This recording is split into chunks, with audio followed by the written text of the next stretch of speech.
રાજ્યની તમામ સરકારી શાળાઓની જમીન નામે કરવા કરાયો આદેશ। રાજ્યના તમામ પ્રાથમિક જિલ્લા શિક્ષણ અધિકારી અને શાસન અધિકારીને કરાયો આદેશ।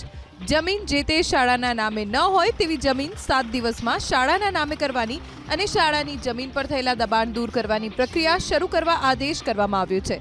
રાજ્યની 641 શાળાઓની જમીન હજુ જે તે શાળાના નામે નથી કરાઈ તેવું સરકારના ધ્યાને આવતા જમીન શાળાના નામે કરવા આદેશ કરાયો। રાજ્યની તમામ સરકારી શાળાઓની જમીન નામે કરવા કરાયો આદેશ। રાજ્યના તમામ પ્રાથમિક જિલ્લા શિક્ષણ અધિકારી અને શાસન અધિકારીને કરાયો આદેશ। જમીન જે તે શાળાના નામે ન હોય તેવી જમીન 7 દિવસમાં શાળાના નામે કરવાની અને શાળાની જમીન પર થયેલા દબાણ દૂર કરવાની પ્રક્રિયા શરૂ કરવા આદેશ કરવામાં આવ્યો છે। રાજ્યની 641 શાળાઓની જમીન હજુ જે તે શાળાના નામે નથી કરાઈ તેવું સરકારના ધ્યાને આવતા જમીન શાળાના નામે કરવા આદેશ કરાયો।